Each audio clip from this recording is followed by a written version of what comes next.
Hey there! Tonight we are going back, way back, but not to swords and castles. This time we are heading somewhere wetter, hotter, and far less romanticized. Picture it. You have just been drafted, handed a rifle, and shoved into a floating metal box, headed straight for the Pacific. It is 1943. You are 19, and no one has really explained where you are going. Just that there are islands full of jungle, enemies hiding in the trees, and you will be fine. Spoiler alert, you will not be. So before we get too deep, take a breath, get comfortable, grab a blanket that does not smell like mildew and despair, and maybe turn on a fan for that soft white noise. Though tonight, it will be standing in for the sound of insects screaming in stereo. As always, feel free to hit like and subscribe, but only if you really mean it. And let me know in the comments where you are tuning in from and what time you are listening. Now, close your eyes or do not. Just try to stay still. Movement attracts bugs. Welcome to the Jungle War. Not a video game, not a movie, and definitely not a vacation. You have just been dropped off on an island in the South Pacific. You do not know the name of it. It does not matter. All of them are hot. All of them are wet. And none of them want you there. The first thing you notice when you step off the landing craft is the smell. It hits you like a punch to the lungs. A thick, heavy stew of rot, sweat, diesel fuel, smoke, and something vaguely organic that might have been alive recently, but definitely is not anymore. The ground beneath your boots is soft in all the wrong ways. With every step, your boots sink a half-inch into the mud. It squelches with a grotesque sound, as if you have stepped into the digestive system of a dying animal. And that sensation never leaves. The mud never dries, not ever, because it rains constantly. But this is not ordinary rain. It is not a gentle drizzle or a calming shower. This is jungle rain. It falls sideways, at angles you did not think possible, sometimes appearing to rise from the trees themselves. You can find yourself soaked to the bone without a single cloud in sight. Everything becomes damp: your gear, your socks, your spirit. The humidity weighs on you like a wet animal clinging to your back. Breathing feels less like inhaling air and more like sipping warm broth through your nose. Your shirt clings to your skin within minutes of stepping onto the island and never releases again. No matter how many times you attempt to dry it, it remains a little wet, a little moldy, and somehow a little worse each passing day. Itching starts as an annoyance. Then it becomes a presence, gnawing at you in places you did not even realize existed. Some of it is sweat, some of it is jungle mites, and some of it, well, you stop trying to figure it out. Your unit is small, a tight squad of strangers. There is a guy from Wisconsin who rarely speaks except to curse the weather, which he does often. Another from New York never stops talking, even to himself. You start to understand his reasons. The trees are taller than you expected, stretching into the sky like ancient watchtowers. They are densely green, almost painfully so, a saturation that fatigues your eyes. The canopy overhead is thick, but not thick enough to shield you. It merely slows the rain, transforming it into a steady, rhythmic drip that strikes you like droplets of time ticking away. The light filtering through is always muted, a permanent dusk pierced only by scattered beams of sunlight, falling like judgmental spotlights. You keep expecting your eyes to adjust to the darkness, but they never quite do. Then there are the bugs. Not bugs as you once knew them. These are monstrous insects, mosquitoes, the size of bottle caps, capable of carrying off small animals, ants with powerful jaws, centipedes with limbs that blur as they move. They bite, they sting, and some crawl into your boots as you sleep and perish there, simply out of spite. You learn quickly to shake out everything before wearing it, but sometimes you forget, and you only forget once. You are not here to enjoy the view. You are here for what they call island hopping, a quaint name for a brutal series of battles that resemble trench warfare in tropical purgatory. Every island is a maze, a thicket of vegetation, traps, and enemies who have memorized every leaf and ridge, having been there far longer than you. You are an intruder, a stranger, the one who does not belong. Your map is nearly useless, drawn by someone who clearly never walked these paths. Its landmarks are vague notations like that big tree ridge or watch out here. Your sergeant barks for you to stay low and follow the line. You try, but the trail vanishes within moments. Jungle paths are temporary. The vegetation grows back overnight. The soldier in front of you melts into the greenery as if swallowed by the earth. You begin to follow sounds instead of sights. The jungle's soundtrack is constant. It is a hum, a buzz, a ceaseless vibration made of insects, movement, and something deeper, something that suggests the jungle itself is alive and aware of you. It is not soothing. It is not gentle. It is hostile. At night, you swear you can hear it breathing. Eventually, you attempt sleep or the shallow, restless version of it that is possible here. You lay on a bedroll, instantly soaked from the earth beneath you. Your helmet becomes your pillow. Your pack becomes your only cover. Everything around you rustles, shifts, and creeps. You try not to think about it. You try not to think at all. You stare upward and pretend the overlapping leaves are constellations. They are not. They are shadows, waiting. You do not sleep through the night. No one does. Sleep happens in shifts. And even when it is your time, you never truly let go. The enemy is most active in the dark, as are the snakes, the rats, and the ever-present fear. Silence is the worst. It makes the fear louder. Every rustle becomes a footstep. Every frog's croak turns into a whisper. Someone claims to have seen someone in the trees. You laugh nervously, then stop. What if they did? Morning does not arrive in golden light. It is simply a lighter shade of night. You are wet. Your boots are wet. Your socks are wet. You try to wring them out, but the effort is in vain. They will be soaked again before you eat. If you are fortunate, breakfast is canned meat, metallic, salty, and disheartening. If you are not, it is hardtack and tepid swamp water. Sometimes there is coffee, lukewarm and filled with grit, brewed in a pot that no one remembers cleaning. Your body begins to shift and degrade. Cuts fester. Cuts fester. Infections creep under the surface. Jungle rot, they call it. Like trench foot, but with humidity as its ally. Open wounds refuse to heal. They simply worsen. You think about the men who lost the fight to their own bodies, who were evacuated because their feet could no longer function, or those who were never evacuated at all. You are told to remain alert. But awareness demands energy, and energy is the one thing you cannot find. You are not just tired. You are hollow. You forget the date, the time, even your purpose. You start measuring time by how many pairs of socks you have cycled through. You believe you are on pair 3, maybe 4. You no longer care. Occasionally, you catch a glimpse of the sea, shimmering just beyond the tree line. It looks like freedom. It is not. The beaches are rigged. The waters are watched. Even if you could reach the ship, it would only carry you to the next island. There is no retreat, only onward. And somehow, through it all, you march. You carry your equipment. You go on patrol. You obey the orders shouted by someone just as frightened as you. You dig trenches in earth that collapses from beneath you. You build makeshift shelters with worn-out tarps and weary hands.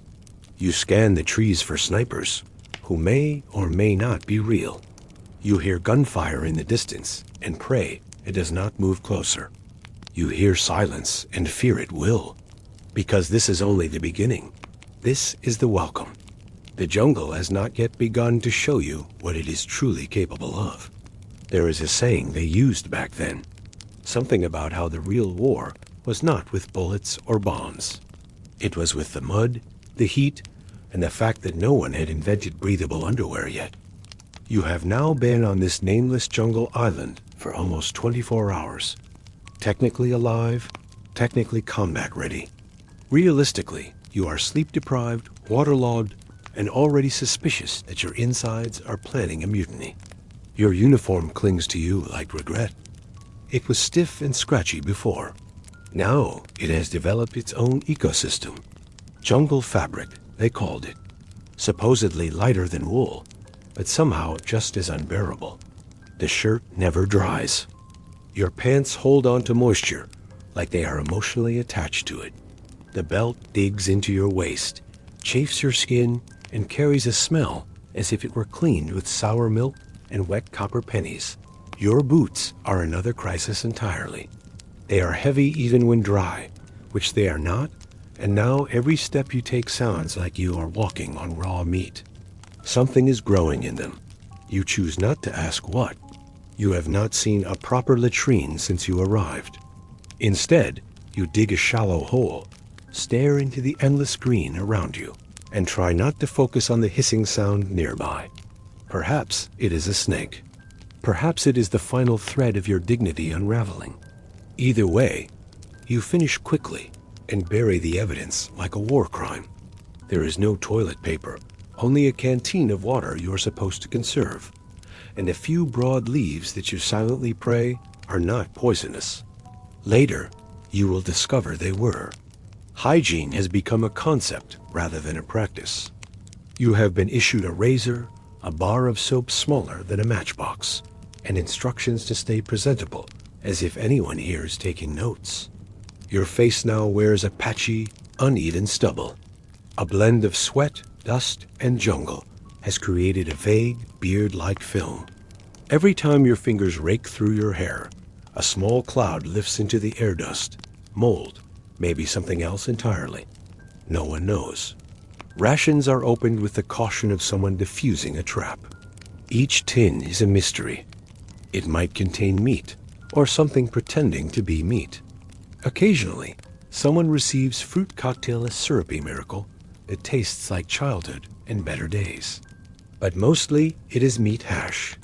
Brown, greasy, textured like cold oatmeal, forgotten inside a combat boot. The label claims it is fortified, though it does not specify with what. Hope, perhaps, or simply outdated lard. Water is to be boiled, always. That is the rule. You hear rumors of those who skipped the step. They are no longer here. The water looks clean, sometimes even sparkling, but every drop carries the jungle's private inventory of bacteria.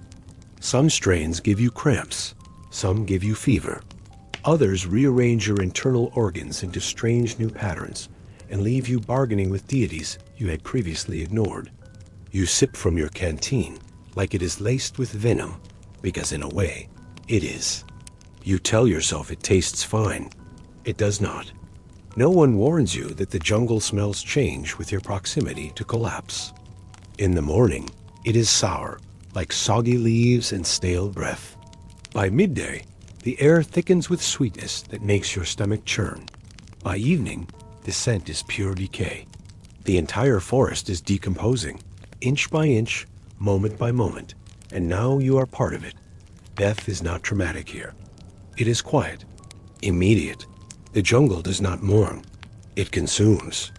Whether animal or man, the fallen vanish devoured by flies, worms, and rot. Patrols begin before dawn, while the mist still clings to the earth like a breath held too long. You march slowly, single file, every step a question with no clear answer. The mud reaches up to keep you. Vines pull at your legs. At times, it feels like the jungle is trying to hold you down. You hear your name whispered through the canopy, but it could be a monkey, or it could be madness. At this point, the line blurs. There are no trails, only forward. You part the greenery with your rifle. Every few seconds, a spider web wraps across your face. Some spiders are harmless. Others glare at you with unsettling intent, large enough to make you reconsider the food chain. The only rule is silence. Screaming draws attention. Attention ends lives. You train yourself to swallow fear. Let it settle quietly alongside the rancid meat hash and creeping unreality in your gut. Now and then, a sharp sound slices through the background. A distant pop, not thunder, not birds. It is gunfire. Someone, somewhere, is living a worse moment than you, and that is saying something. Your pulse surges. You check your weapon. Again and again. Last time, the safety had stuck. You had promised yourself it would never happen again. Your hands tremble. You lie to yourself. Everyone lies. It is the glue holding the unit together. Booby traps are a fact of life, not the cartoon sort. These are cruel, deliberate, and precise grenades tied to wires, bamboo spikes veiled under leaves, pits so deep there is no sound when someone falls in. You are told to move with care, and you do, until your sweat-drenched sleeve blinds you again, and you wipe your face with fabric that smells like death. That is when judgment fades. That is when the jungle punishes you. Your body rebels. Every crevice itches.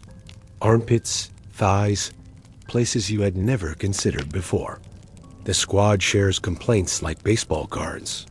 Some sores are just angry. Some weep slowly. Some are given names. There are no ointments. You are advised to stay dry. It is a joke. You could lose a limb, and they would tell you to keep it dry. One man tries powder. It clumps. The rash spreads. He says nothing after that. Letters from home arrive like artifacts from another world. Weeks, sometimes months late, they land with awkward timing. One from your aunt hopes you are enjoying the adventure. She included cookies. They arrived as fused crumbs in a single stale chunk. You eat them anyway. A man in your squad received a photo of his girlfriend. She had already left him by the time it reached him. He keeps the picture. Tells everyone she is still waiting. No one disagrees. You stopped using a watch. Time no longer matters. It is only light and dark, rain and not rain. The sun comes up and you fake optimism. It sinks and you pretend bravery. Meals pretend to mark time, but they all taste identical. Wake, eat, march, wait, eat again. Listen, try not to weep. Sleep, scream, repeat. You name your gear, not out of humor, out of need. Your helmet is frank. Your canteen is old reliable, despite its leak. Your rifle already had a name. The sergeant insisted on it. Said a named weapon gets treated better. Some men name their blisters. One has adopted a leech clinging to his ankle for days. Calls it his only loyal companion. You walk more softly.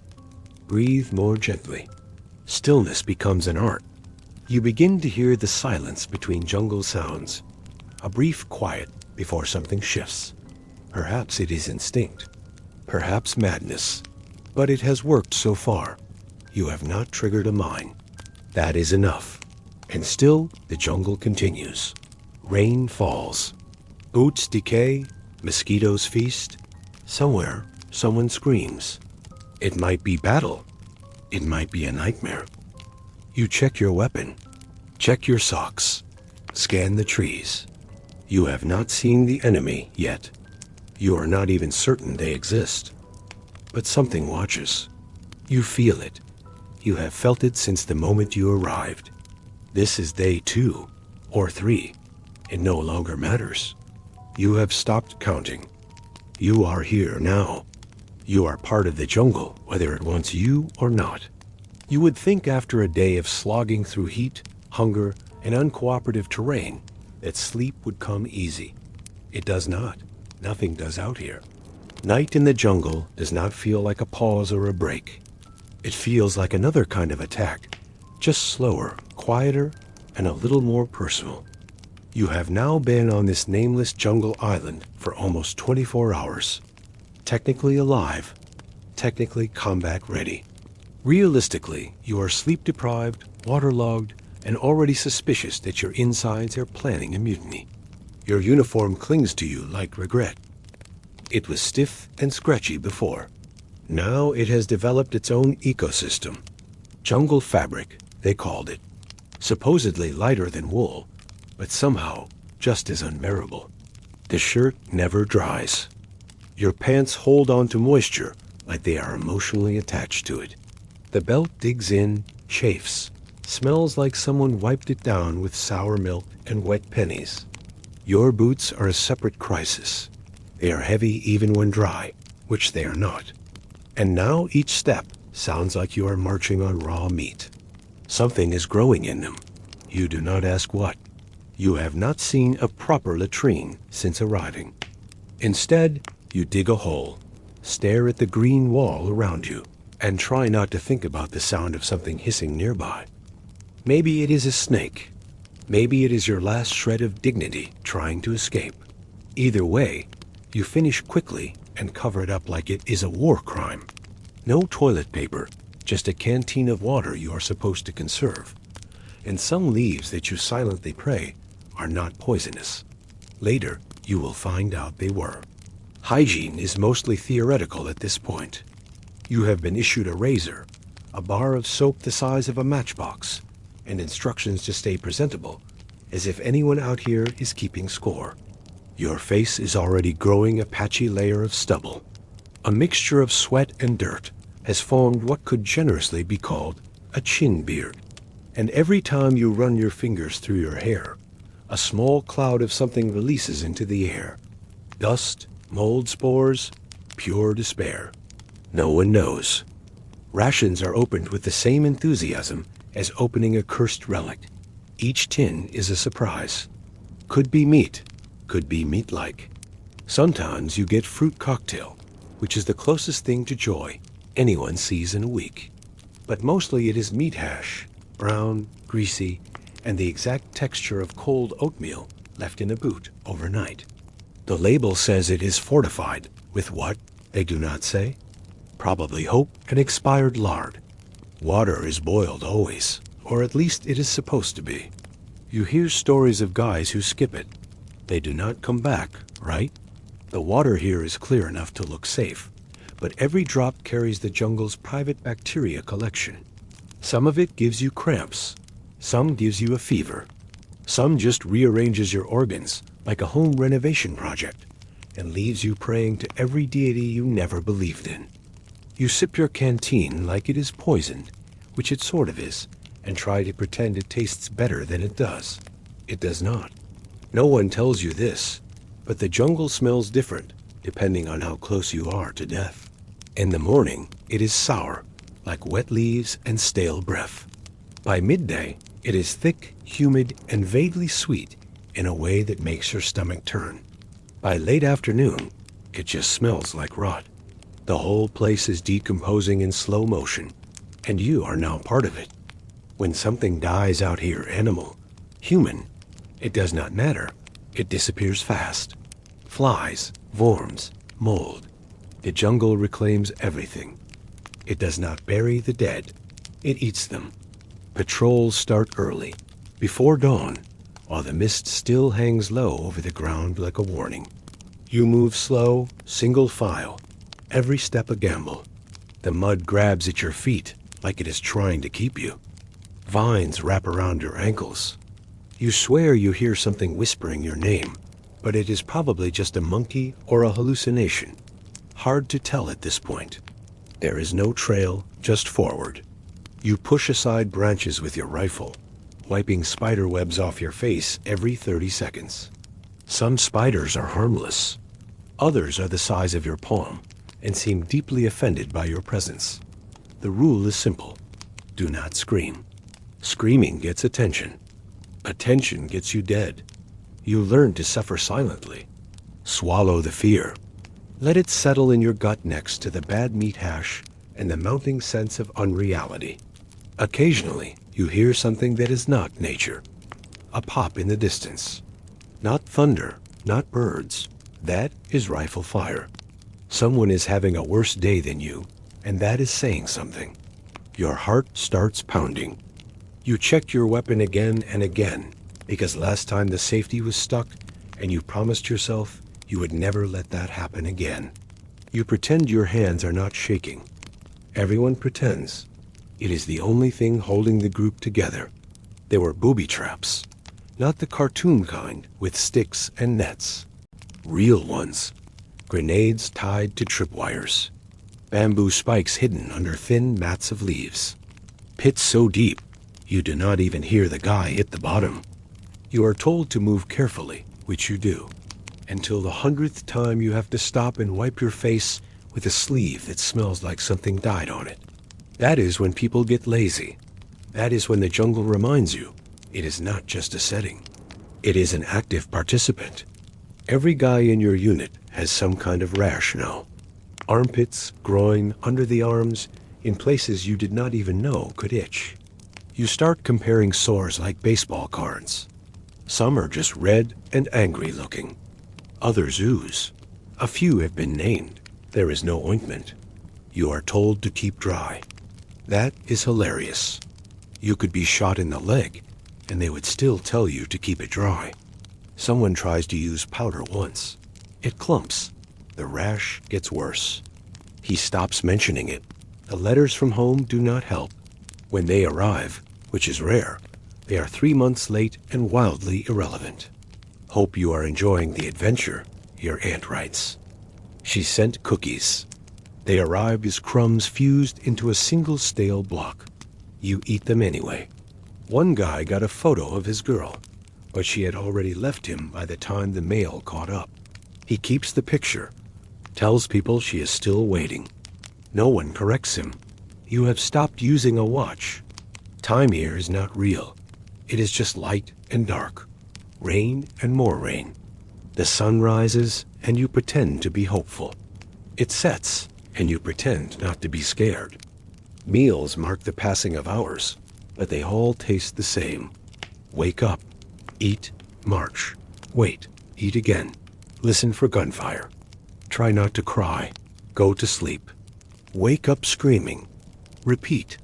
You start naming your gear not as a joke, as a coping mechanism. Your helmet becomes Frank. Your canteen is old reliable, even though it leaks. Your rifle already had a name. Your sergeant gave it to you. Said if you called it by name, you would treat it better. Some guys name their blisters. One guy has a leech he has not removed for 3 days.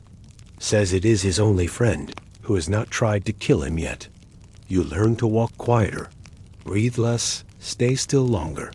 You start understanding the silence between sounds. The moment just before something bad happens. It has a rhythm. You are not sure if it is intuition or madness, but it works. You have not stepped on a mine yet. That is enough. And still the jungle never stops. Rain falls. Boots rot. Mosquitoes feast. Somewhere far off, someone screams. Maybe in combat, maybe in sleep. You check your weapon. Check your socks. Check the trees. You have not seen the enemy yet. You are not even sure if they are real. But something out there is watching. You feel it. You have felt it since you got here. This is day 2, or maybe 3. It does not matter. You have stopped counting. You are here now. You are part of the jungle, whether it wants you or not. No one says good morning. What would be the point? Because sleep does not refresh you here. It just delays the breakdown. And now it is time to get up and do it all over again. The worst part of waking up is not the cold or the damp, or even the moldy sock that might have fused itself to your foot overnight. It is the realization that you are still here, that it was not a dream, that yes, the jungle is real. And no, the war has not ended. While you were unconscious for 3 hours, you open your eyes and immediately regret it. The sky is a dull gray bruise to the treetops. Your body feels like it has been pressed into the ground with a shovel. You sit up slowly, not because you are being cautious, just because everything hurts. Your back cracks, your shoulders groan, your legs feel like they have been beaten with wet sandbags. You are sore in places you cannot even reach. Your left hip is wet. Why? It does not matter. Everything is wet. There is a puddle forming in your boot, and you are still wearing it. Your poncho is half torn and useless. The tarp above you sagged under the weight of the rain and now droops like a defeated flag. The mosquito buzzes near your ear. You do not even bother swatting it. Around you, the rest of your squad is going through the same thing. No one talks. No one has the energy. You make eye contact with one guy, and it is like staring into a mirror. Same swollen eyelids, same 1,000-yard stare, same unspoken understanding that yes, this is in fact still happening. You stand up slowly. Every joint makes a sound like a rusty hinge. You stretch, and something in your lower back seizes like it is trying to escape. You mumble a curse. Someone else groans. It is like a symphony of bodily failure, the morning chorus of the damned. The smell hits you next. It is always there, but worse in the morning. Your clothes have not dried in days. They have absorbed layers of sweat, swamp air, and human misery, and now radiate a smell that is hard to describe. It is not just bad, it is complex, like something fermenting in a gym sock inside a rotting pumpkin. You sniff once and immediately regret it. Your shirt squelches as you move. You feel a rash starting near your ribs. Maybe it is new. Maybe it has been there for days. Who knows? The air is thick. Not fog. Not exactly. More like hot breath from a sick dog. Everything feels heavier than it should be. Your rifle is damp and sticky to the touch. You wipe it off with your sleeve, which only makes things worse. You check the chamber out of habit, even though no one has fired a shot in days. It is clean or clean enough. You open your pack, hoping something inside survived the night. It did not. Your last dry sock is now a moist sponge. Your rations are warm and slightly swollen. You tap the can to make sure it is still sealed. It hisses slightly when you open it. That is not a good sign, but you eat it anyway. Not out of hunger. Hunger left days ago. Out of necessity. Calories mean movement. Movement means survival. You take a bite and chew like someone doing penance. Today it is beans and fat, or maybe pork, and beans or just beans, and something pretending to be pork. You do not taste it. You just shovel it in with your mess kit, which you forgot to rinse last night. Now it adds a faint metallic flavor with undertones of sadness. You wash it down with lukewarm water that tastes like it has been filtered through regrets. There is coffee, technically, a packet of instant sludge you stir into your canteen. It is bitter, gritty, and smells faintly of burnt tires. You drink it anyway. Someone lets out a wet cough. It rattles in their chest like loose change in a tin can. No one comments. Everyone has been coughing. The humidity turns your lungs into slow cookers. One guy has been wheezing for 3 days, but the medic said he is fine, which just means he has not collapsed yet. Your boots are still soaked. You consider taking them off to let your feet breathe, but you know better. The moment you remove them, everything swells. And once that happens, good luck getting them back on. So you tighten the laces over your aching ankles and wince as the damp leather hugs your foot like a cold handshake from a stranger you do not trust. You take a moment to clean your rifle, not because it is dirty, but because it is the only thing you can control. You wipe it down, inspect the bolts, re-oil the parts that will not stay dry anyway. You check your ammo pouch. Still there? Still soggy. Everything is soggy. The canvas, the straps, the leather, your soul. Around camp, gear rustles. Men move like old machines. Slowly, reluctantly. Someone dumps the used coffee water into the dirt. A helmet clangs against a mess tin. A whispered curse floats in the air like smoke. Nobody raises their voice. Sound travels in the jungle. Too much noise, and something might answer. The latrine pit smells like a punishment. It is already half full, and it has only been 2 days. You hold your breath while hovering over it, trying not to make eye contact with the mess you added yesterday. Flies buzz. Something splashes that should not splash. You finish fast and back away like you have just escaped a crime scene. You wash your hands with a tiny splash of water from your canteen. It does not help. The grime is permanent now, embedded under your nails, in your skin. You rub your face with your sleeve and smear more sweat into your pores. You do not care. Hygiene was a luxury. Out here, it is just something you remember from magazines. There is no briefing, just a nod from your sergeant and a vague hand gesture. Maybe you are staying put today. Maybe you are heading out. You wait, gear packed, pretending you are ready, even though you are not. No one ever is. You listen for the familiar shuffle of boots behind you. If they move, you move. If they do not, you sit and wait for something worse. Rain starts again. Of course it does. It is not dramatic. Just the slow, steady kind that soaks you before you even notice. You pull your poncho over your head. It leaks. Everything leaks. The water runs down your back into your collar, collects in your socks.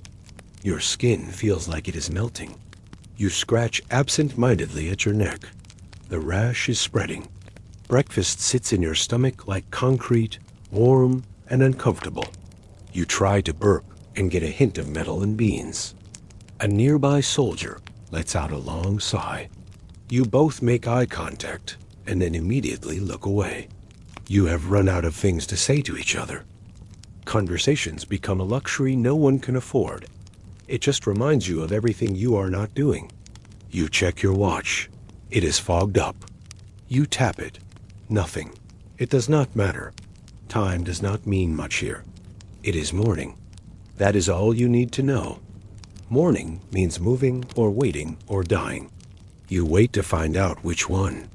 The jungle has not gotten any quieter. Bugs still scream. Birds chirp in patterns that sound like warnings. A branch snaps somewhere. Everyone goes still. No one breathes. Then it is quiet again. Maybe it was an animal. Maybe not. Either way, your heart skips twice before settling into that dull thud you have learned to ignore. Your pack feels heavier today. It is not. You have carried the same load for a week, but your shoulders hurt more. Your back protests more.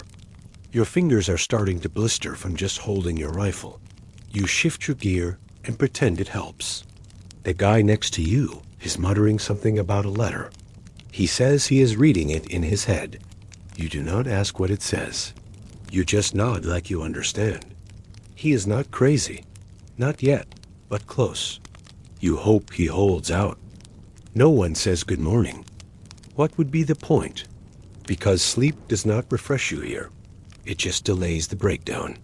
And now it is time to get up and do it all over again. The worst part of waking up is not the cold or the damp, or even the moldy sock that might have fused itself to your foot overnight. It is the realization that you are still here, that it was not a dream, that yes, the jungle is real, and no, the war has not ended. While you are unconscious for 3 hours, you open your eyes and immediately regret it. The sky is a dull gray bruise through the treetops. Your body feels like it has been pressed into the ground with a shovel. You sit up slowly, not because you are being cautious, just because everything hurts. Your back cracks, your shoulders groan. Your legs feel like they have been beaten with wet sandbags. You are sore in places you cannot even reach. Your left hip is wet. Why? It does not matter. Everything is wet. There is a puddle forming in your boot, and you are still wearing it. Your poncho is half torn and useless. The tarp above you sagged under the weight of the rain, and now droops like a defeated flag. The mosquito buzzes near your ear. You do not even bother swatting it. Around you, the rest of your squad is going through the same thing. No one talks. No one has the energy. You make eye contact with one guy, and it is like staring into a mirror. Same swollen eyelids, same 1,000-yard stare, same unspoken understanding that yes, this is in fact still happening. You stand up slowly. Every joint makes a sound like a rusty hinge. You stretch, and something in your lower back seizes like it is trying to escape. You mumble a curse. Someone else groans. It is like a symphony of bodily failure. The morning chorus of the damned. The smell hits you next. It is always there, but worse in the morning. Your clothes have not dried in days. They have absorbed layers of sweat, swamp air, and human misery, and now radiate a smell that is hard to describe. It is not just bad, it is complex, like something fermenting in a ginsock inside a rotting pumpkin. You sniff once and immediately regret it. Your shirt squelches as you move. You feel a rash starting near your ribs. Maybe it is new. Maybe it has been there for days. Who knows? The air is thick. Not fog, not exactly. More like hot breath from a sick dog. Everything feels heavier than it should be. Your rifle is damp and sticky to the touch. You wipe it off with your sleeve, which only makes things worse. You check the chamber out of habit, even though no one has fired a shot in days. It is clean or clean enough. You open your pack, hoping something inside survived the night. It did not. Your last dry sock is now a moist sponge. Your rations are warm and slightly swollen. You tap the can to make sure it is still sealed. It hisses slightly when you open it. That is not a good sign, but you eat it anyway, not out of hunger. Hunger left days ago, out of necessity. Calories mean movement. Movement means survival. You take a bite and chew like someone doing penance. Today, it is beans and fat, or maybe pork and beans, or just beans and something pretending to be pork. You do not taste it. You just shovel it in with your mess kit, which you forgot to rinse last night. Now it adds a faint metallic flavor with undertones of sadness. You wash it down with lukewarm water that tastes like it has been filtered through regrets. There is coffee, technically a packet of instant sludge you stir into your canteen. It is bitter, gritty, and smells faintly of burnt tires. You drink it anyway. Someone lets out a wet cough. It rattles in their chest like loose change in a tin can. No one comments. Everyone has been coughing. The humidity turns your lungs into slow cookers. One guy has been wheezing for 3 days, but the medic said he is fine, which just means he has not collapsed yet. Your boots are still soaked. You consider taking them off to let your feet breathe, but you know better. The moment you remove them, everything swells. And once that happens, good luck getting them back on. So you tighten the laces over your aching ankles and wince as the damp leather hugs your foot like a cold handshake from a stranger you do not trust. You take a moment to clean your rifle, not because it is dirty, but because it is the only thing you can control. You wipe it down, inspect the bolts, re-oil the parts that will not stay dry anyway. You check your ammo pouch. Still there?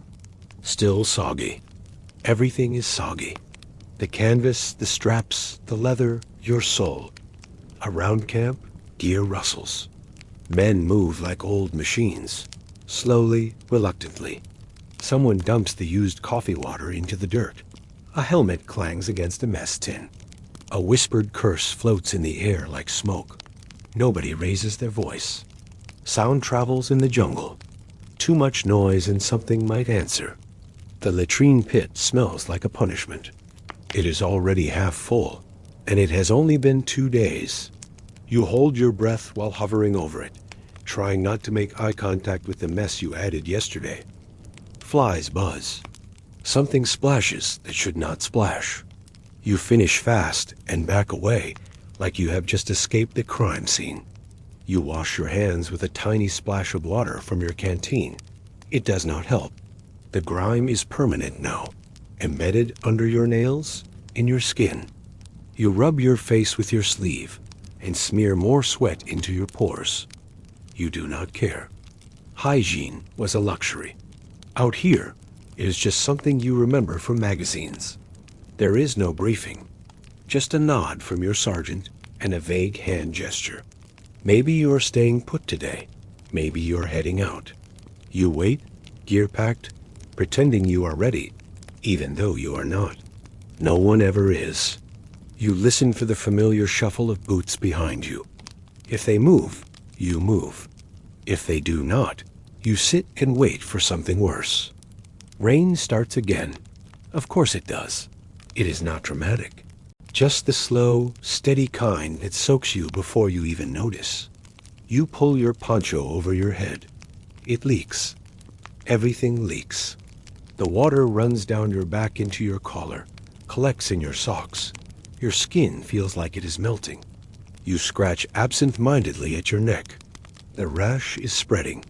Breakfast sits in your stomach like concrete, warm and uncomfortable. You try to burp and get a hint of metal and beans. A nearby soldier lets out a long sigh. You both make eye contact and then immediately look away. You have run out of things to say to each other. Conversations become a luxury no one can afford. It just reminds you of everything you are not doing. You check your watch. It is fogged up. You tap it. Nothing. It does not matter. Time does not mean much here. It is morning. That is all you need to know. Morning means moving or waiting. You're dying. You wait to find out which one. The jungle has not gotten any quieter. Bugs still scream. Birds chirp in patterns that sound like warnings. A branch snaps somewhere. Everyone goes still. No one breathes. Then it is quiet again. Maybe it was an animal. Maybe not. Either way, your heart skips twice before settling into that dull thud you have learned to ignore. Your pack feels heavier today. It is not. You have carried the same load for a week. But your shoulders hurt more. Your back protests more. Your fingers are starting to blister from just holding your rifle. You shift your gear and pretend it helps. The guy next to you is muttering something about a letter. He says he is reading it in his head. You do not ask what it says. You just nod like you understand. He is not crazy. Not yet, but close. You hope he holds out. You have seen what happens when someone does not. You tighten the strap on your helmet. The chin buckle digs into your skin. You feel the familiar itch of mildew behind your ears. You scratch once, twice, then stop. It is no use. The jungle has already claimed you. You are just trying to keep your limbs moving. There is no sun, just light. The kind that filters through wet leaves and makes everything glow a little green. You stand up, adjust your gear, wait for the signal. Another day has started. Not because you are ready, just because the jungle does not care. The term mess kit has never been more accurate. There is no lineup, no coffee pot warming in a field kitchen. You just sit on a log or a rock, or the least muddy patch of ground you can find and dig. Through your pack for whatever can is next in the cursed rotation. There is no excitement, no curiosity. You already know it is going to be bad. The only mystery is how bad. The can opener on your knife barely works. It slips, cuts your finger, rust flakes into the food.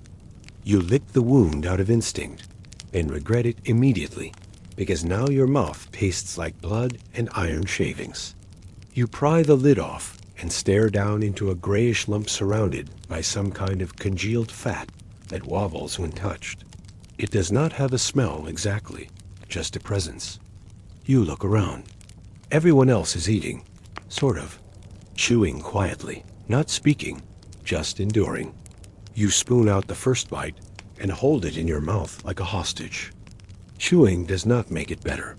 You do not taste meat. You taste salt, grease, and regret. You swallow it whole and follow it with a sip of water that has been sitting in your canteen since yesterday, now warm and faintly metallic. It helps wash it down, but only just. Today's ration might be meat and vegetable hash, the label rubbed off 2 days ago. It could also be ham and eggs. It is hard to tell the difference once it has spent a month in a metal can inside a human pack. Texture-wise, it is somewhere between wallpaper paste and cat food. There is a thin layer of oil at the bottom that collects like runoff. You try to stir it in. but it only makes things worse. If you are lucky, there is a side item. Maybe a pack of crackers, so dry they turn to dust on contact with saliva. Maybe fruit cocktail. A few cubes of unidentifiable mush in a syrup thick enough to lubricate a tank. That is a treat. Most days you just get the can. You learn to eat fast, not because you are hungry. You are not. Your stomach is still recovering from the water you drank last night. But you eat because if you do not, someone else will. Coffee is optional. The powder comes in a tiny packet the size of a matchbook. You dump it into your canteen cup, stir with whatever stick is nearby, and try not to think about the floaties. It is weak, bitter, and always too hot or not hot enough. The taste is offensive in a way that feels deliberate, but it wakes you up or at least shocks your system enough to get moving. The spoon you use has a film on it that never goes away. You have washed it, scrubbed it with sand, dipped it in boiling water. The grime wins every time. Every bite carries the faint tang of something that once lived. You tell yourself it is protein. You keep eating. Someone makes a joke. It is always the same joke. At least it is not as bad as the Navy's food. No one laughs. It was not funny the first time, and now it is just a reminder that someone somewhere is eating something that was not scraped out of a can in the dirt. The medics warned you about dysentery. You laughed at the time. It sounded like an old-fashioned illness, the kind people got in pioneer days. Now it is your constant companion. Your stomach gurgles with intent. Every bite is a gamble. One wrong can, one slightly dented tin, and you will be spending the rest of the day in a squat rethinking all your life choices. They give you pills, anti-malaria, anti-whatever this is. You take them, swallow them dry because your water tastes like rust, and immediately feel nauseous. Sometimes the pills do nothing. Sometimes they give you new problems. You take them anyway, because the alternative is worse. Rations come with chewing gum, theoretically to help with digestion or dental hygiene. It is a hard, flavorless chunk that turns into rubber in your mouth. You chew it once, twice, spit it out. It lands on the ground with a sound that feels insulting. The cans pile up fast. Everyone has a small mountain of empties in their packs. You are supposed to carry them out. You do not. You bury them or toss them into the trees. Some guys carve little faces into them, stick them on poles like jungle scarecrows. A few decorate them with cigarette butts and label them with the names of officers they hate. It is the only creative outlet left. You miss fresh food. You would give anything for a real egg, a slice of bread, something with a crunch that does not come from sand in your teeth. Once someone gets a package from home with beef jerky in it, he does not share. No one blames him. That jerky is worth more than gold out here. Breakfast does not fill you. It does not energize. It does not comfort. It just adds mass to your stomach and gives you the illusion of stability. Your body needs calories to march, to sweat, to not collapse. So you eat and you chew, and you swallow the taste of metal and lard and something that might once have been meat. And then you pack up your gear, wipe your spoon on your sleeve, and get ready to move, because it is never long before someone calls out orders. And the only thing worse than breakfast is carrying it in your gut while hiking through jungle heat and wondering which one of your internal organs is going to quit next. You were issued a uniform before deployment. They called it jungle ready. Lightweight, breathable, durable. Words made up by someone who never spent 5 minutes in the Pacific. On day one, it looked presentable. Olive drab, clean lines. A little snug in the shoulders maybe, but wearable. Now it is a biological experiment wrapped around your body. The fabric has changed, not just faded, transformed. What used to be cloth is now something between soggy cardboard and shredded lettuce. It smells like wet dog left in a gym bag under a heat lamp. The shirt clings to your skin like it is trying to merge with it. The sleeves do not roll up anymore because they are too stiff with dried sweat and mud. The collar has frayed into something that feels like sandpaper soaked in vinegar. The pants are not better. They chafe at the thighs, sag at the knees, and bunch in the groin. No matter how you walk, something is always rubbing. The inside seams have started to wear through, and you have got blisters in places that should not be blisterable. The button fly is gone. You safety pin it shut now. Zippers would have been a luxury. Buttons were a sick joke. You get poked every time you bend over. You have stopped bending over. Underwear is optional. Most guys stopped wearing it days ago. The few who still have clean pairs guard them like relics, but even those do not help much. The constant damp has a way of seeping through everything. Cotton holds water like a sponge. Synthetic fabrics melt under friction. You start to wonder if it is better to go commando and just accept the consequences.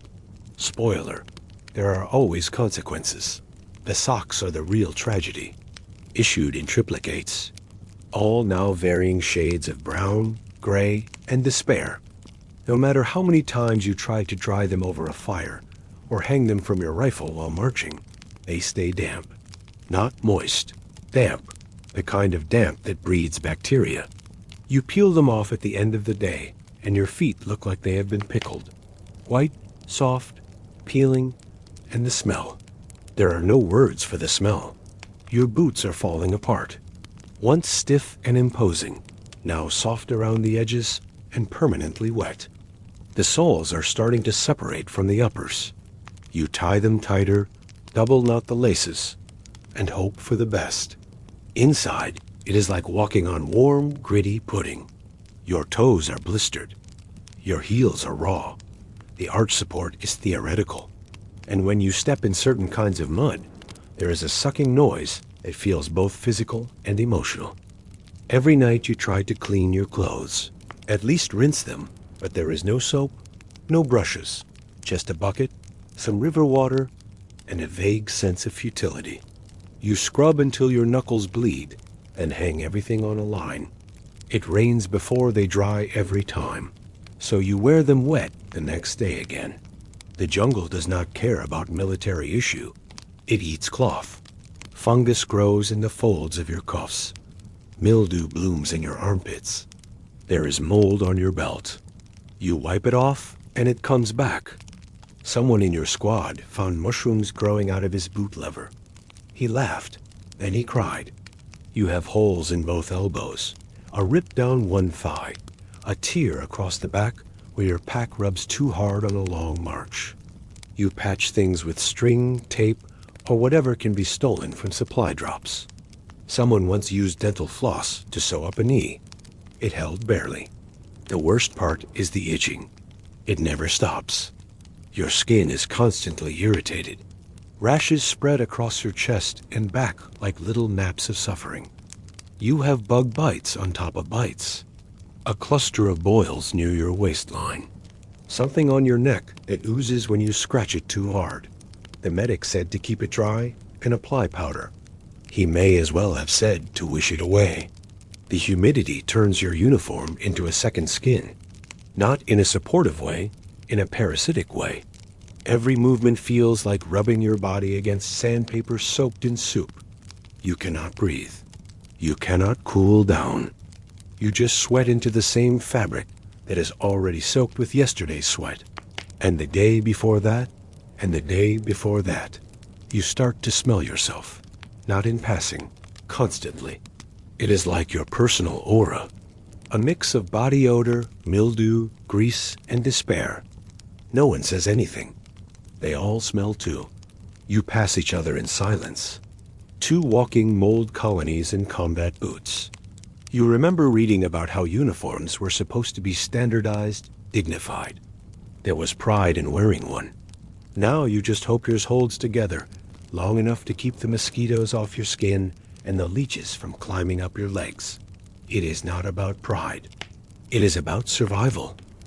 Helmets are their own nightmare. You wear them constantly. They dig into your scalp, trap heat, and funnel sweat down your face. The liner smells like old fish and wet rope. The chin strap is crusted with something you do not want to identify.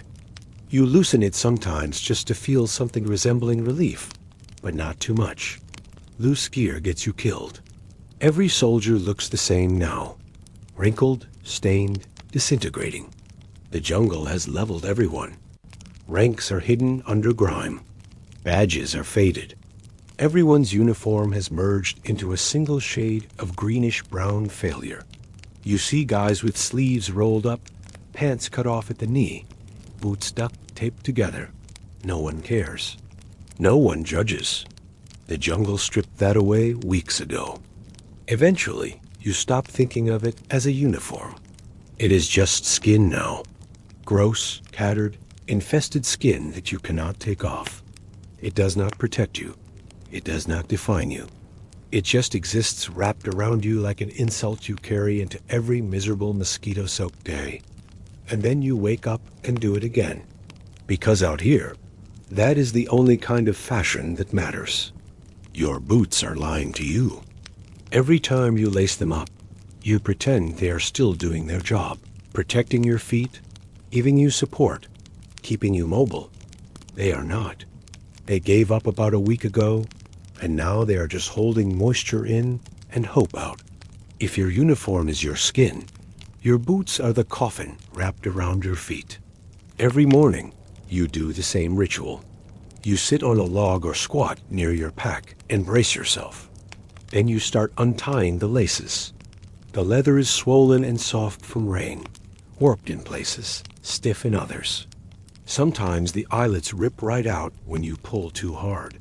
You go slow, not for safety, just so your foot does not come out with the sock still melted to it. Then comes the peel. You pull the boot off, and the smell hits first. Not just bad, not just offensive. It is thick. It has weight, like someone liquefied gin socks in disappointment, let them ferment in a barrel, and sprayed it directly into your face. You gag quietly. You are not the first. Everyone does. Then you peel off the sock, if you can. Sometimes it resists. The fabric sticks to the skin like wet tissue paper glued down with rot. It comes away in shreds. You are not sure where the sock ends and the foot begins. You have stopped asking. You do not want the answer. And then there they are. Your feet. The same feet that used to walk across pavement, run through the yard, press gas pedals and carpet in cool tiles in summer. Now they are white. Not pale. White. A kind of soggy, pruned white that looks more like dead skin than something alive. You touch your heel, and a chunk of skin comes off with your thumb. The toes are worse swollen, cracked, the skin splitting between them like old wood. Blisters forming in new places every day. Some have already popped. Others are about to. The arches are stained a dull gray-green, like they have started to mold. Maybe they have. No one tells you what foot mold looks like. You try to dry them. You do. You rub them with your last clean rag, or wave them in the air, or hold them near the fire, if you are lucky enough to have one going. It does not matter. The humidity just clings to them. The damp comes back before you can blink. Within minutes, your feet are wet again. You have not felt them dry since the first week. The medics call it immersion foot. You call it rot. Jungle rot. Trench foot. It does not matter what name it gets. It all ends the same. Skin peeling off in sheets, infections creeping up your legs, toenails turning black and falling off like brittle coins. One guy had maggots, real ones, in the flesh under his arch. They moved when he touched them. The medic said it was self-cleaning. No one laughed. They tell you to change your socks twice a day, rotate pairs, keep them dry. You would love to, but you only have 3 pairs, and 2 are currently hanging from a stick in a tree, dripping like rotten fruit. The 3rd is on your foot, slowly digesting your skin. You change them anyway. Not because it helps, but because not changing them feels like surrender. Some guys have stopped wearing socks altogether. They say bare feet dry faster. Maybe it is true. Or maybe they just gave up. You see them walking around camp with split heels, bleeding toes, limping like old men. They stuff their boots with leaves or rags or nothing at all. Their feet stink worse than the latrine. There is powder when it shows up. Foot powder, antifungal, medicinal, useless. It clumps instantly, turns to paste in the damp, stings when it hits the cracks in your skin. You use it anyway. Hope dies last, but it does die. Blisters come daily. Sometimes you feel them forming. Little bubbles under the skin. Hot and tight and angry. Other times they just appear. 1 minute you are walking. The next your heel feels like it is being stabbed with a toothpick dipped in fire. You sit down, peel back the sock, and there it is. Swollen, red, or green. Or black. You pop it with a safety pin or your knife. You wipe the pus away with your sleeve and keep going. You do not get a break because your feet hurt. You do not get time off because of the skin sloughing off your instep. You lace your boots tighter, grit your teeth, and keep marching. Because if you can walk, you are still in the fight. And if you cannot, well, someone else takes your rifle, and your spot in the foxhole goes to the next guy with working toes. One day, you notice a smell, and realize it is coming from your foot, not your boot. Something deeper. Rotten meat kind of smell. You check your toes and find a black patch that was not there yesterday. You show the medic. He frowns, says to keep an eye on it, and hands you a gauze pad that is already damp from his own bag. You tape it on and hope you can walk another mile before the skin underneath decides to die for good. The guys joke about losing toes like it is funny. Less to wash, one of them says, holding up a foot with 3 blackened nails. He limps away laughing. Later, you find him sitting behind a tree, pulling something off his pinky toe, a piece of wire. You do not ask. By the 3rd week, your feet stop hurting. That is the worst part.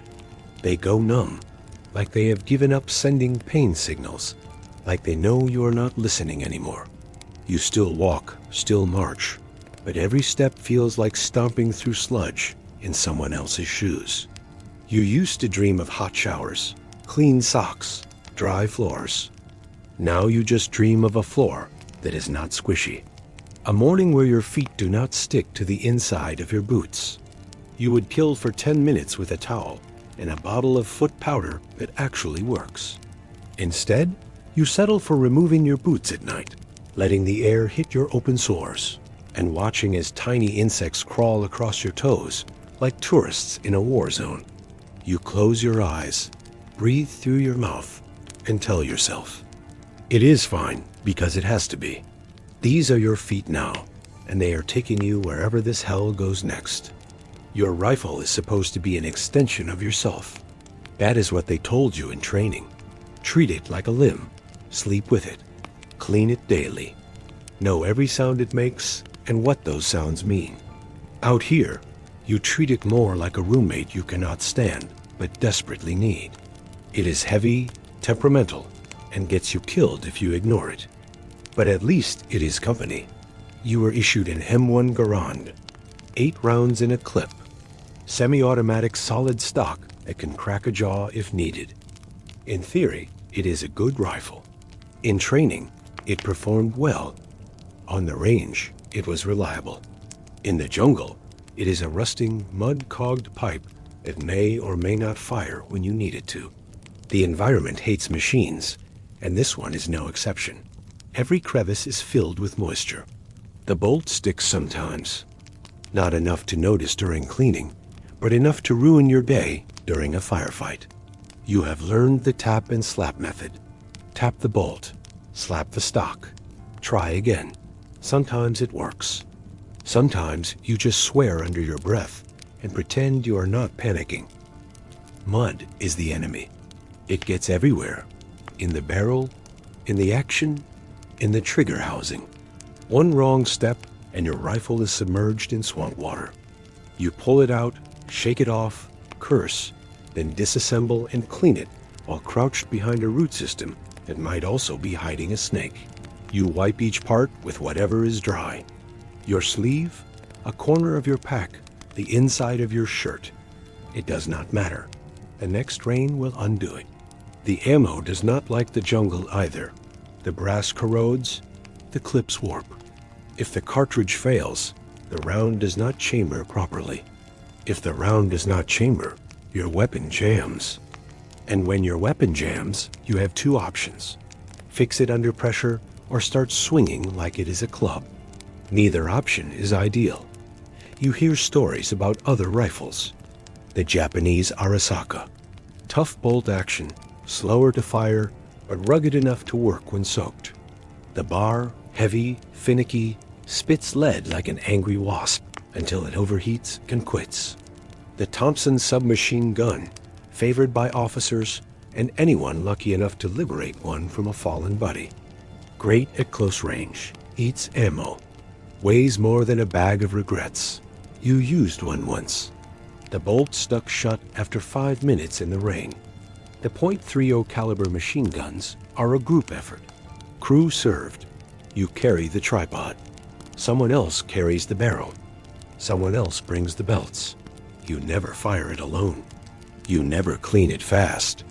You lug it through mud, knowing that if it goes down, half your firepower disappears with it. When it works, it is terrifying. When it does not, it is dead weight. Cleaning is constant. After every patrol, you strip the rifle, field clean at least, brush out the carbon, oil the parts, check the barrel.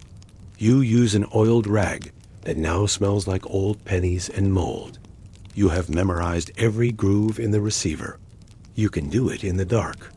You have done it more than once, but the jungle undoes everything. Every bit of rust you scraped yesterday is back today. The oil breaks down. The sling rots. The buttstock is chipped from knocking it against roots, rocks, or the side of your own helmet. You are not careless. The jungle just does not care. You have seen rifles fail at the worst possible times.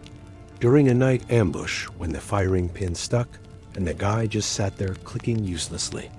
During a patrol when the trigger would not reset and the guy holding it froze, then started smacking it like a broken radio. One time someone's clip ejected mid-fire, pinging off a branch and giving away your position. That guy is not here anymore. You carry extra ammo, but not because you think you will need it. It is because you know half of it probably will not fire. Some of the cartridges are swollen from heat. Some have grime packed into the grooves. You try to keep it dry. You fail. Everyone does. The ammo cans leak. The pouches soak through. You open one and find a green film on the rounds. You wipe it off and hope it does not matter. It probably will. Your weapon is not just a gun. It is a shovel, a lever, a tent pole, a crutch. You have used it to dig holes, pry open crates, hold up tarps, and prop up guys who could not walk. You know what it sounds like when it hits bone. You have cleaned blood from the stock, someone else's once. You did not ask who. You just wiped it off and moved on. You do not feel heroic carrying it. You feel burdened. The weight never leaves. 9 pounds of metal and wood that digs into your shoulder, slides down your back, knocks against your leg, makes you walk crooked, gives you a bruise on your hip where the sling rests. You lie down and it presses against your spine. You sleep with it, wake up tangled in the strap, move through the jungle like it is part of your skeleton. At night, you check it one last time. Run your fingers over the bolts. Pull it back just enough to see the chamber. Feel for any grit. Close it. Sling it across your chest.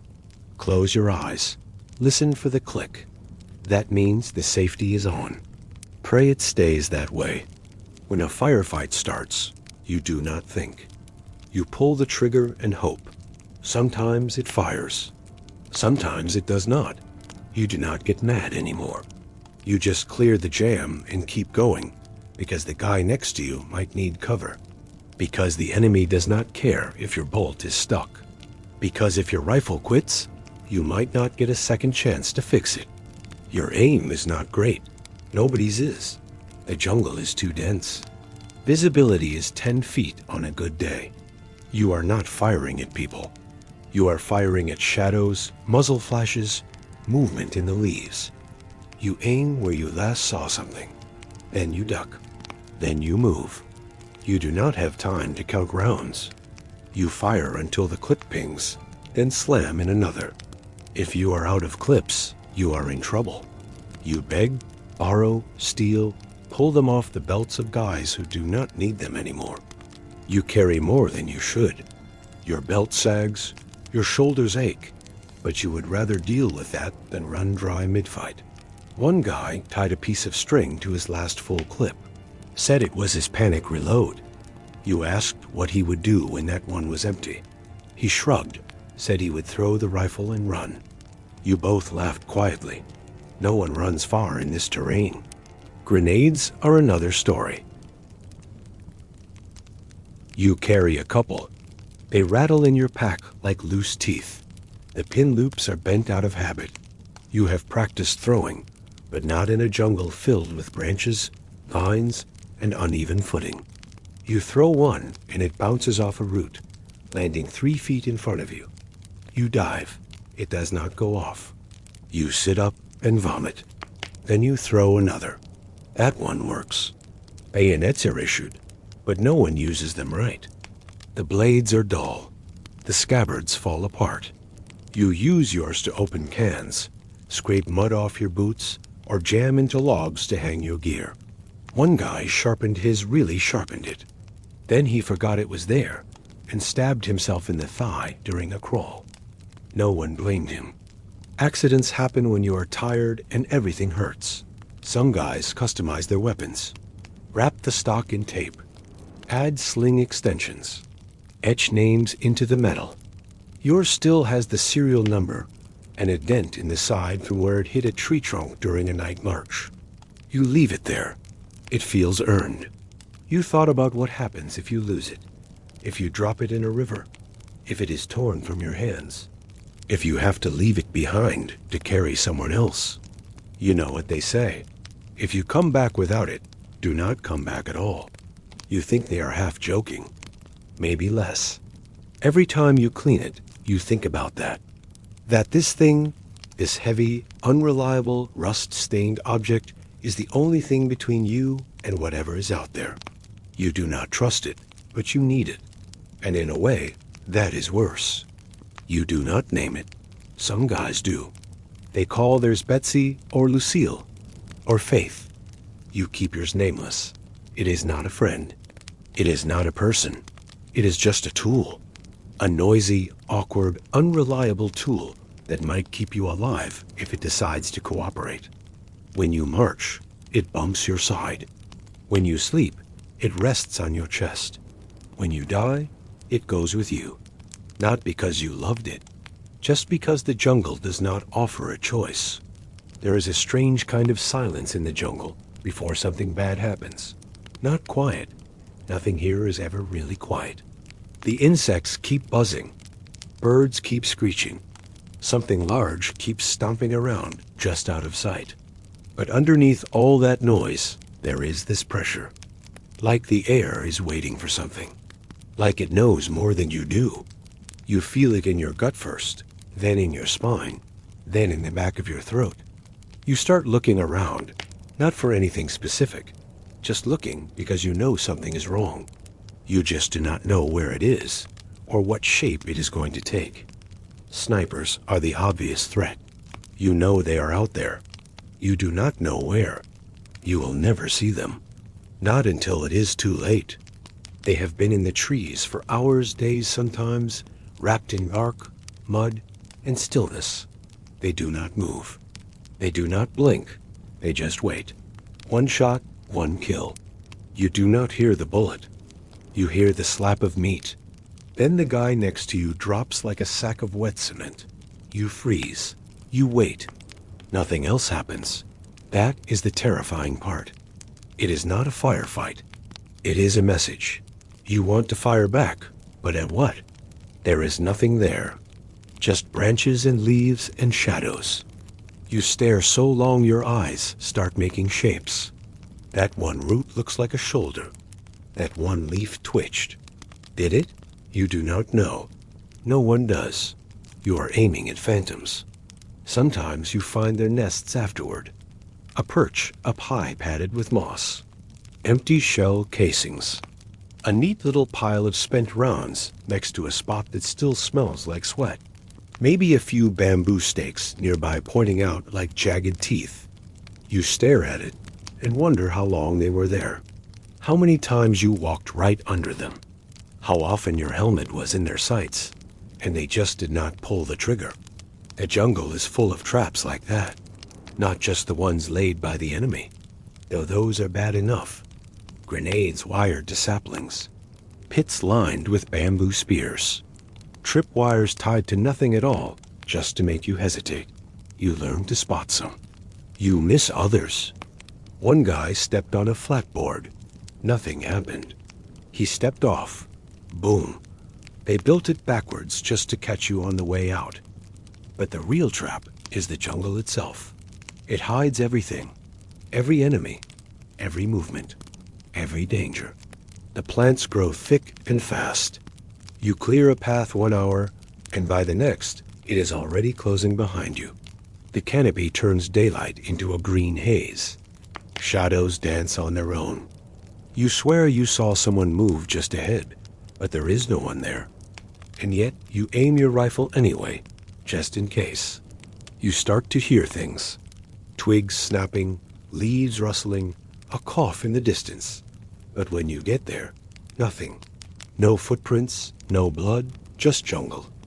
Always more jungle. It soaks in every sound and gives nothing back. Then come the animals. Snakes first. Always the snakes. Some are long and lazy. Others are fast and mean. All of them are poisonous or angry or both. You find one coiled inside your boot one morning, just curled up, sleeping. You shake it out, and it slithers away without a word. Another guy was not so lucky. He stepped over a log and did not see the tail sticking out. It struck once right above the boot line. He was dead before they could carry him 20 feet. You wear your boots tighter now. Tuck your pants in. Not because it helps, but because it makes you feel like you are doing something, anything.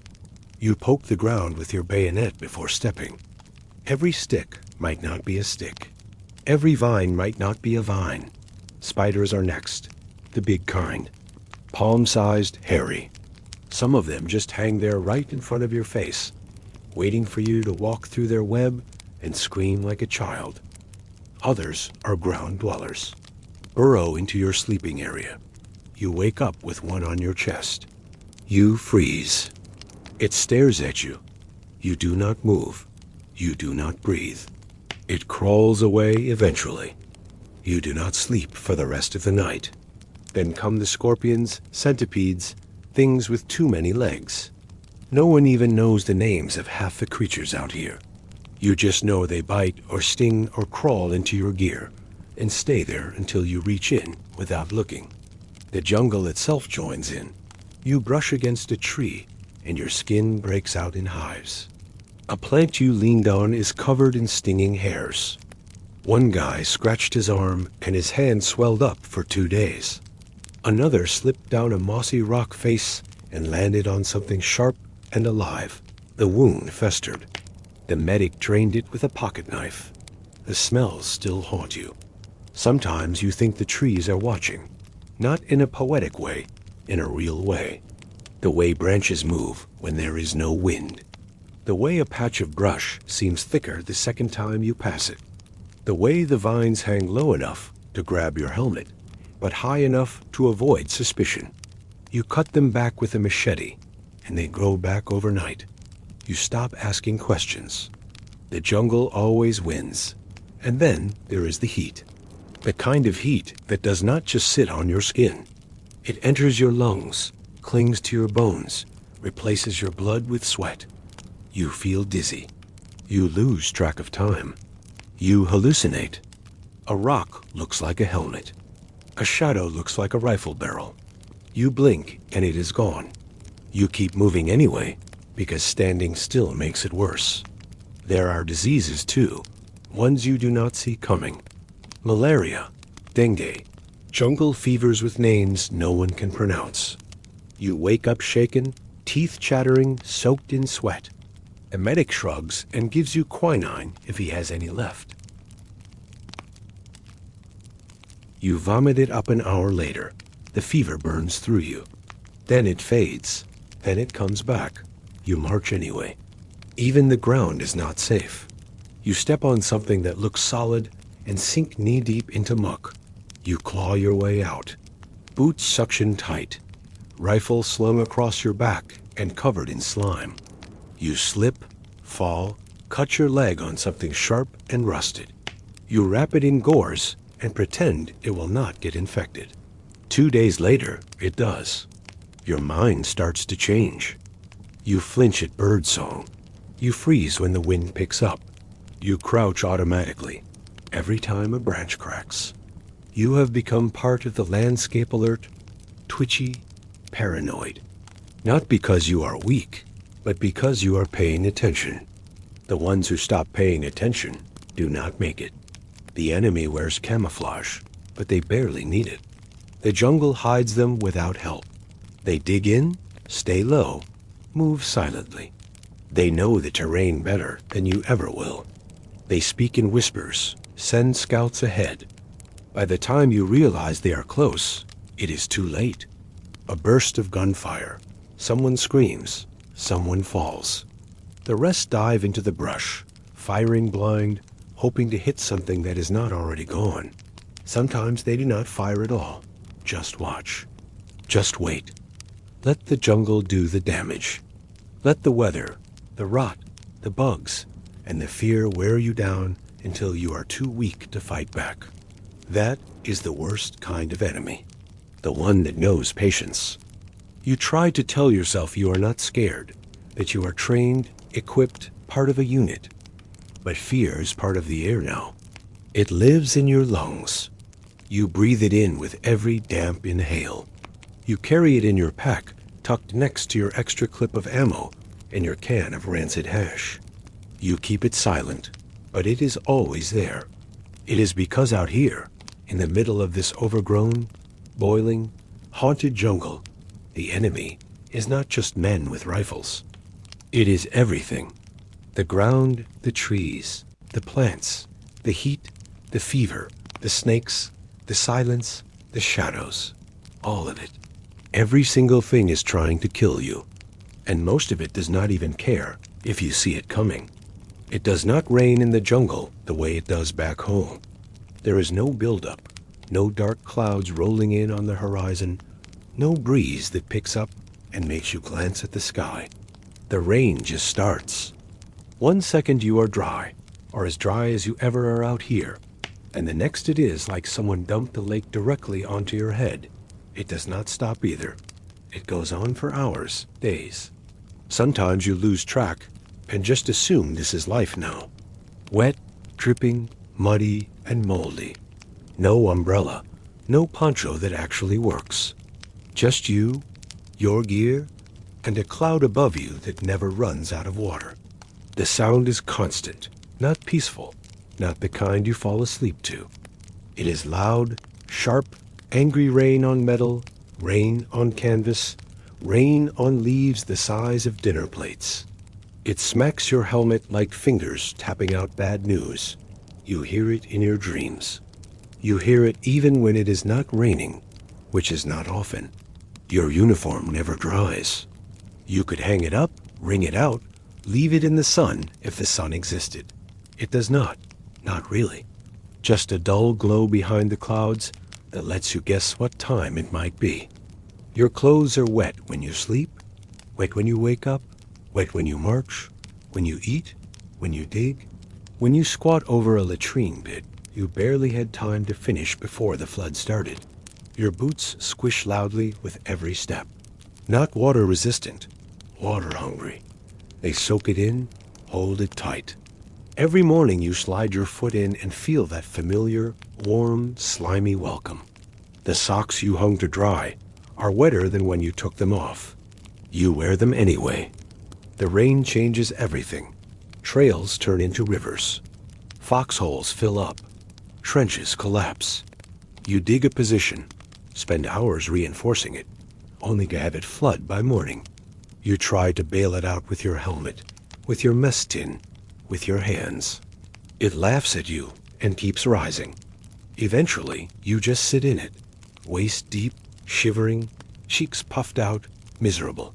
Fires are almost impossible. You try to keep your mattresses dry, store them in tins, seal them in wax paper. Still useless. The moment you need them, the paper is soggy and the heads are crumbling. You pile damp twigs together. Try to spark them anyway. You fan it, blow on it, pray. You get smoke, maybe a little flicker. Then the next gust of rain comes down and smothers it like it never happened. You eat cold again. Tents leak. Tarps collapse. The ropes stretch under the weight. The stakes pop out of the ground because the soil is now soup. You wake up in a puddle. Your pack is wet. Your spare clothes are wet. Even the things inside, the things you thought were waterproof, also wet. The rain finds a way. And then there is the smell. It is different when everything is wet. Mold rises from the ground in waves. The stink of old sweat mixed with new mildew. Mud that smells suspiciously like sewage. Your rifle rusts overnight. You clean it in the morning. By lunch, the rust is back. Your ammo pouches stink like rotten leather. You do not even check your rations. You just eat around the parts that taste like mildew. The rain is not refreshing. It is not a break from the heat. It makes the heat worse. A damp heat, a clinging, suffocating humidity that makes your clothes heavier, your lungs tighter, your skin softer until it starts to peel. You cannot breathe through it. It is like sweating through a raincoat you cannot take off. Marching in the rain is hell. Every trail becomes a slide. Every route becomes a trap. You slip, fall, go face first into the mud that smells like a combination of dead plant and dying animal. Your rifle hits the ground. Your helmet shifts sideways. Water runs down your collar and settles in your waistband. You stand back up and keep walking because stopping means getting colder. Visibility disappears. Fog rolls in along with the rain. Not the nice kind. Thick, green-tinged mist that hides the man in front of you and makes the jungle feel like it goes on forever. You start seeing shapes that are not there. A tree stump that looks like a crouching figure. A branch that looks like a rifle barrel. You aim. You lower the weapon. You keep walking. Your fingers wrinkle permanently. Not just prune-like, wrinkled like paper that has been soaked and dried a dozen times. Cuts open up along your knuckles. Small ones that sting when you touch anything. You stop noticing. You wrap your hands anyway and pretend the tape is helping. At night, the rain feels louder. It hits the top like a drum. You try to sleep with your poncho wrapped around your chest, your rifle under your arm, and your knees pulled tight to keep the water from soaking your last dry pocket. It does not work. You wake up cold. Your feet are submerged. You sit up, cough, slap a mosquito, and lie back down. The rain keeps going. Sometimes it stops. Just for a minute, the silence is worse. Everyone looks around. No one speaks. Because when the rain stops, something else usually starts. Movement, gunfire, screams. And then the rain starts again, like it never left. Like it came back to wash the blood into the soil. You get trench foot even when there are no trenches. You get jungle rot. Even if you stay off the ground, everything festers faster. A scratch becomes a sore. The sore becomes an infection. And the rain keeps dripping one drop at a time onto your face, into your eyes, down your back. You clench your teeth and take it because there is no umbrella big enough. The worst is the boredom when you are pinned down waiting out a storm, stuck under a tarp with 6 other guys who all smell like soup and bad choices. You play cards with soggy paper. You read letters from home that are starting to smear. You stare into the mist and wonder if the rain ever stops. It doesn't. The medics say to stay dry. You laugh in their faces. No one stays dry, not even the dead. You pass bodies buried in shallow holes, the rain washing soil off the edges until the boot sticks out. Someone covers it again with a shovel. The water pools on top. You've stopped feeling it, honestly. The rain, it's not weather anymore. It's just the way things are. You wipe your face out of habit, not to stay dry, just to see. You feel a drop slide down your spine, and you don't even flinch. You wake up soaked and shrug, because the rain is not trying to drown you. It's trying to wear you down slowly, one drop at a time, until you stop noticing, until you stop caring, until you accept that this is it now. This is home, and the sky will never be dry again. Maybe it won't. There are no good nights in the jungle, but some nights are worse. The kind where your skin feels like it's crawling, even when it isn't. The kind where the air is thick enough to drink, and the only sound is the high-pitched whine of something small and winged getting closer. You flinch, swat at the air. Miss. It lands. It bites. Another mosquito. Another donation to the insect population. No thank you note. No mercy. They're always there. Always in the mud, in the trees, in the tent, under your shirt. You kill 1 in 3 more, take its place. They're not casual pests. They're military-grade aggressive, purpose-built. You can hear them before you see them, a tiny vibrating hum that becomes your constant background noise. It's not ambient. It's personal. Your skin is covered in bites, always itchy, always swollen.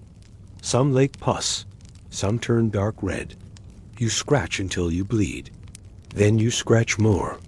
Then you stop scratching because the scabs are worse. Your arms look like a battlefield. Your legs aren't any better, even under your socks, even under your sleeves. They find you. They always find you. You were issued repellent, a tiny tin of foul-smelling goop you were supposed to rub into your skin every few hours. It didn't work. Or maybe it did for the first few minutes until you sweated it off, or until the rain washed it down your back and into your already infected waistband. You still have the tin mostly empty, mostly useless. It's now a container for cigarette butts and wet matches. Some guys try to sleep with netting if they're lucky. Most of it is torn, full of holes, hanging from branches with one hand while trying to keep their legs covered with the other. Doesn't matter. The mosquitoes find the openings. They always do. They go for your ankles, your wrists, your neck, anywhere the blood flows close to the skin. You wake up with new bites every single day. They say malaria is preventable. In theory, you get a pill. Take it every day. Quinine or Ritrine or something else that tastes like chalk and bile. You swallow it with warm canteen water.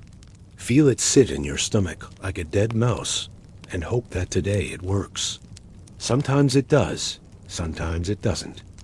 You won't know until you wake up sweating, shivering, and puking into the nearest hole. When malaria hits, it doesn't knock politely. It kicks the door down and sets up shop behind your eyeballs. You wake up cold even though it's 90 degrees. Your teeth chatter, your skin burns. You vomit once, twice. You don't keep track. Your body tries to sweat the fever out while your brain fills with static. You see things, hear things people talking that aren't there, shadows moving that don't cast reflections. You lie on your back, soaked in your own stink, and hope someone notices. Sometimes they do. Sometimes they're too busy coughing up their own symptoms to care. The medic gives you more pills. Maybe a shot. Maybe just water and a piece of cracker. There's no miracle cure out here. If the fever breaks, you're lucky.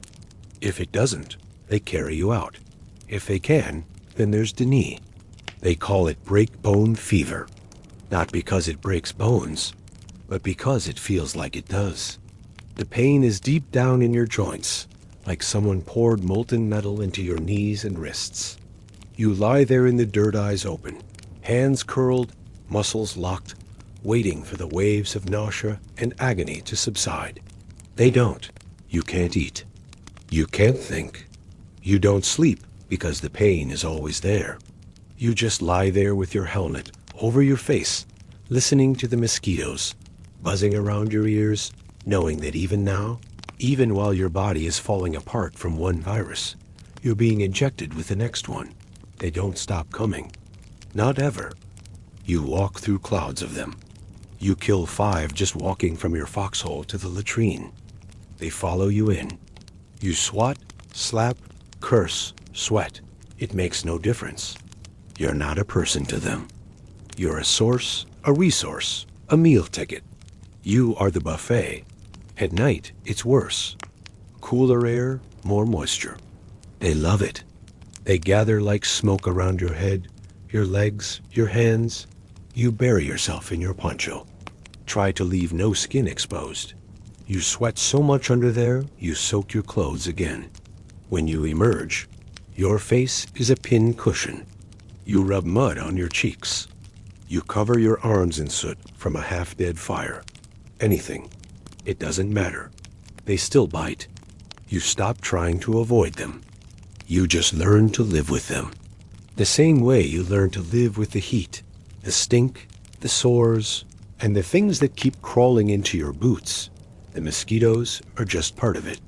Now you swat one mid-bite and smear a streak of your own blood down your forearm.